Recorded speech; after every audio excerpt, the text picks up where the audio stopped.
I had a little bit of time, and in between my Star Wars reading last week, I'm actually reading some Shadows of the Bat runs right now too to preview or to review for next week.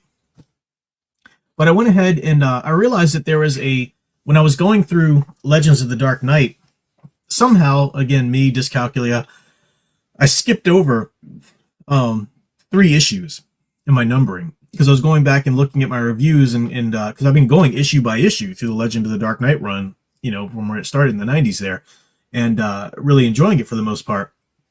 And I totally missed the Blades story arc, which is sad because the Blades story arc is really, really quite good.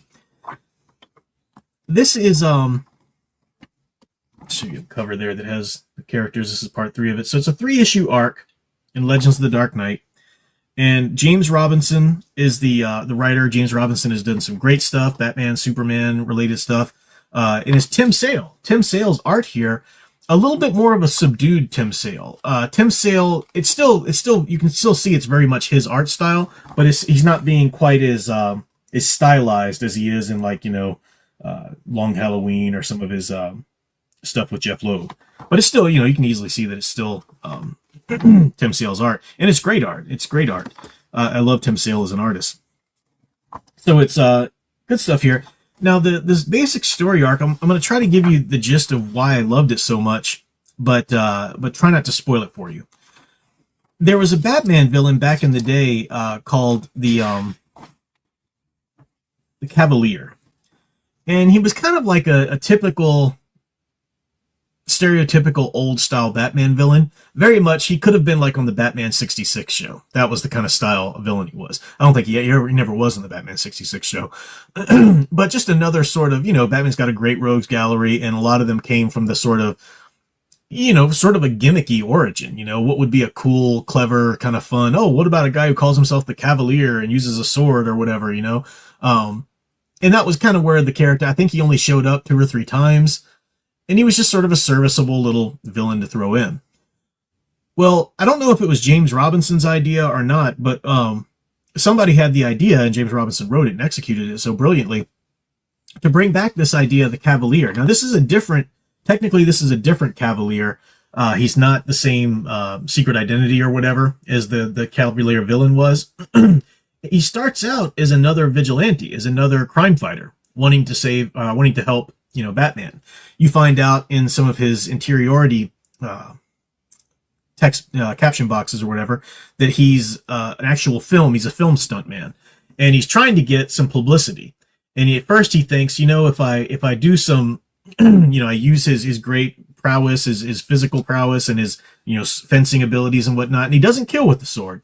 He's very much sort of a Zorro type trickster. He'll slash somebody's suspenders or whatever, that kind of thing. But he's effective. And his plan at the beginning is to start out being the Cavalier, get a name for himself in the news, like, who's this mysterious Cavalier? And then he'll reveal that, oh, it's me, so-and-so, the stuntman or whatever, and he'll get more work. His career will get a huge boost. That's his original plan. But he starts fighting crime, and he realizes how much he absolutely loves it. He just loves fighting crime. He loves the thrill of it. He loves making the difference and whatnot.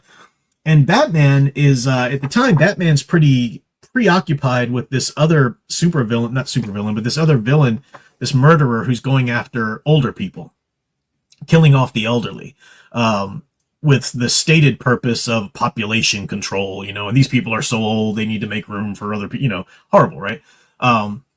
But this murderer, this serial killer that Batman is kind of preoccupied with chasing after right then. So Cavalier pops up at a time where he's sort of patrolling the streets and sort of filling a gap that Batman's leaving behind there a little bit. And remember, because the Legends of the Dark Knight tales all happen in the early part of Batman's career. So this is, before he'd necessarily have a Robin or, all these other, people that he could call in and so forth. Batman meets the Cavalier. He tracks him down because, you're going to start fighting crime on Batman's turf. Batman needs to check you out. And it was a really great scene. I don't want to show it because I don't want to give away too much, but Batman basically says, you've earned a chance because you remind me of a happier time. Because as you know, some of the tellings of the story, some tellings it's different, but some of the tellings it's a Zorro movie. that Bruce Wayne, young Bruce Wayne, wants to go see with his parents at the movie theater. So in some tellings, it's a Bizarro movie that, is the last movie he sees with his parents before they die and so forth. But even in tellings that use a different film, Zorro and those old style movies, those swashbuckling movies, were a favorite of the young Bruce Wayne. So, Bruce Wayne's like, you remind me of a younger and more innocent time. For that, I'll give you this chance. I don't want to say, it's so hard, because I want to analyze the stories, but the point of these reviews is to show you good stories that you can go check out. So if I tell you everything that happens in it, then it'll ruin it for you, and I don't want to do that.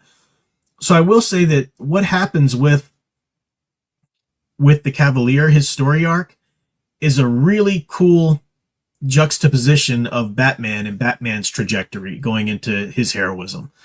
His background, where he came from, how he ends up, as Batman. Cavalier has the same sort of, not dark mirror in a way that like a villain has, but a really great, I don't know, there's just some really cool parallels. James Robinson is using the Cavalier to kind of show and shine a light on and make some statements about Batman's own journey in a really cool way. So the writing is great. The writing's tight. The art, as I said, it's Tim Sale, and Tim Sale, no one gets the noir aspect of Batman's universe quite like Tim Sale. It's just great. And that's not just the colors, because let me see who did the colors on this. Did that Tim Sale did the colors on this, or I don't know, it's in the low light right now. I won't be able to find that answer for you probably. Actually, here we go. Tim Sale art, letters, Steve Cliff was colors. Yeah, it's either Olaf or Cliff. I can't quite see in this light, and the font's a little weird, but doesn't matter. The art's just great. The art really lends itself to the story. One of the cool things about Tim Sale's, even when he's just a penciler, the way he plans out the panels and the artwork, it's very cinematic. He doesn't like to use a lot of panels on one page. If he does use a lot of panels on a page, it's more like it's more sweeping. Like there's big, huge panoramas and then a couple little panels here and there dotted around it. That's the most he'll go for there, and it does make for a very cinematic read. It almost looks like film cells. Now he uses way more panels in this run than he does when he's working with like Jeff Loeb and whatnot, when he kind of has more freedom to express himself artistically there. But yeah, the art works. The art's 100% in keeping with the story. So I definitely recommend Batman Legends of the Dark Knight Blades is the story arc, and it's basically issues 32 through 34. And to my knowledge, it's never been released as a graphic novel, but the issues have the great Batman Returns, advertisements in the back. And I love this time period, because this was just before grunge came along and ruined music. It was great. It was great. It was a very short little time period there, but that late 80s, early 90s, there was just a magic about that. Just such a magic about it. So that's that.